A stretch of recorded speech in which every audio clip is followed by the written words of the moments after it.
Straight chilling, dude. Look at my guy.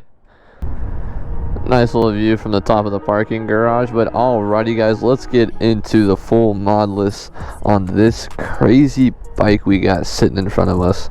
So first thing I'm gonna start with is these headlights. These are the Matte Gecko LEDs. These are distributed out of the United States of America. Pretty pricey for these guys on the low end. You're gonna pay about $550 to ranging up to about $700 depending on where you get them from. These things are super bright. Haven't got too much night footage of it yet, but you can see these three little lights in there as well. Those are my high beams and they light up the entire road.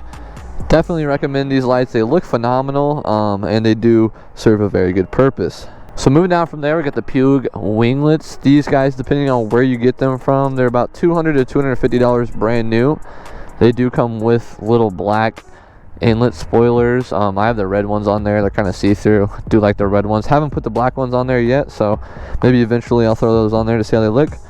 Am a fan of the red one. So yeah, the Pug Winglets stick out a little bit. Not everybody's cup of tea, but I do like these winglets, I can't lie.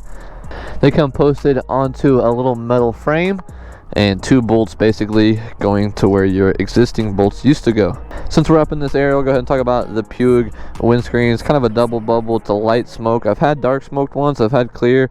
I think the light smoke one is more of my favorite one. It kind of does have that little tint, so it looks good, but as you can see, you know, you can still see through the windscreen, so you can tuck up behind it. So yeah, Pug windscreen, my second Pug.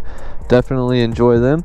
Those guys are about $120 to about $200. So yeah, over here we got the Light Tech mirror block off plates. Nothing too much to talk about those. Pretty cheap, 20-30 bucks. Delete the mirrors, look pretty good in my opinion. Over here we got the Pazzo levers. I did some swapping from my old levers and these headlights for those levers and those headlights. So off the top of my head, I don't know exactly how much they are. Guesstimate probably $150 to $200. I'll get you guys the correct price when I go home. I do like these. Nice black finish. It's got a little bit of machined wave goodness. I am a fan of little stuff like that on machined part. Since we're in this area, I guess we'll talk about the HP lever guards as well. These guys retail from about $180 to about $250 unless you guys are buying them from BMW OEM, which you guys probably gonna play a little bit more if you're going that route. So yeah, think these look pretty good in my opinion. Got them on both sides. To be honest, are those levers even worth lever guards? Absolutely not.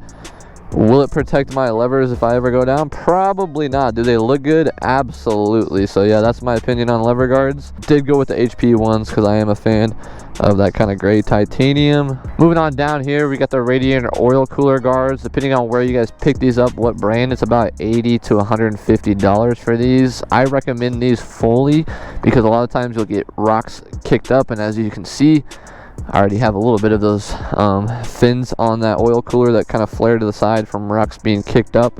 So definitely recommend those. And they are black, kind of add a nice little blackness to the front. So look good and perform well as well. Moving on back here, we got the Akrapovic carbon fiber exhaust hanger. These guys are pretty proud of this product. It actually took me a while before I even got this because I was searching around online. Most of the parts on this bike I've kind of wheeled and dealed, or I've taken my time and went to the S1000 pages to kind of find parts people are selling, so that way I don't have to pay full OEM. And to be honest, I've saved a lot of money this route, and a lot of stuff I've got are in pretty dang good condition. So definitely does pay to take your time and kind of go through pages before you do buy brand new. But yeah, those guys brand new about $150 to $200. I spent about $90 on this. It came with a little bit of a blemish, but hey, not too worried about it. Moving on up from there, we have a generic seat cowl, depending on what you guys get, what brand, about $60 to $120. Definitely suggest you guys get a name brand one. I got this guy way back in the day. Never could get it to fit, but we did get it to rig up the other day. So yeah, carbon fiber rear tire hanger. This was on the bike when I bought it. Probably say about $80 to $200 for a nice one. If you go Elmberger route, you're probably gonna spend a little bit more. There was a nail in my tire one day and it caught that, kind of messed it up a little bit. About it for the rear section, unless we were talking about the exhaust, which is definitely the most expensive mod on this bike. A full titanium Akrapovic. As you guys can see, it's got some nice coloring down up in there into the slip-on. That is a GP Shorty titanium slip-on. A full titanium exhaust system, you guys are going to pay about $2,000 to $2,600. Full stainless exhaust, you can get brand new for about $1,400 to $1,800. If you were taking your time on the parts pages, you could probably get a full stainless used exhaust for about $800 to $1,100. Definitely a big fan of that exhaust. Definitely the most expensive mod on this bike. Fender eliminator kit that was on the bike, depending on where you guys get that from, probably about a $120 to $250. Custom license plate, 25 bucks. And one of the last few things that we're going to be talking about is this area, and we'll go ahead and start with the Moto Composites tank cover in carbon fiber.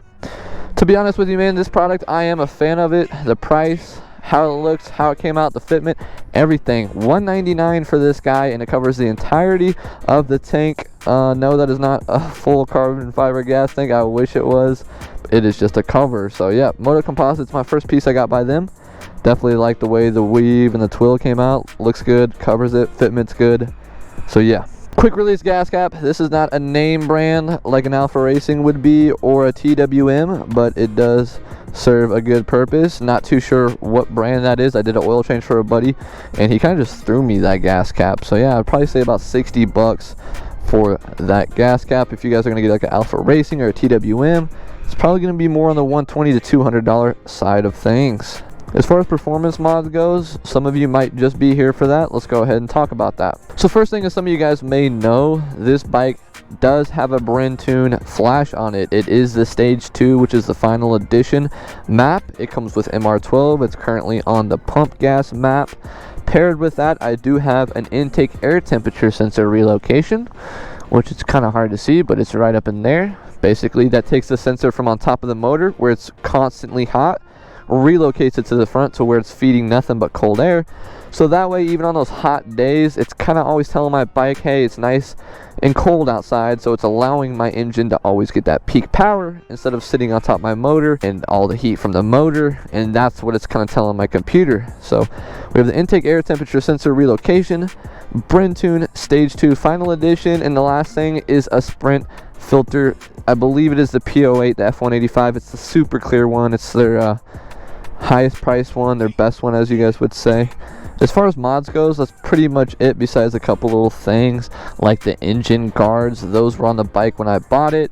Those are some little cheap eBay guys. They used to be bright red like that fairing. Over time they kind of sun faded to rose gold. Probably going to be hitting those with some black soon, or maybe taking those off and getting some nice woodcraft ones. I know they make some great engine guard covers. Also too, we got these little plastic pieces. That's not real carbon fiber. It does, I guess you would say, protect the frame. Does look pretty good, but that is not real carbon fiber. We got some hydro dipped carbon ABS frame guards, and since we're over in this area, we'll probably talk about the last piece, which is these little carbon fiber heel guards.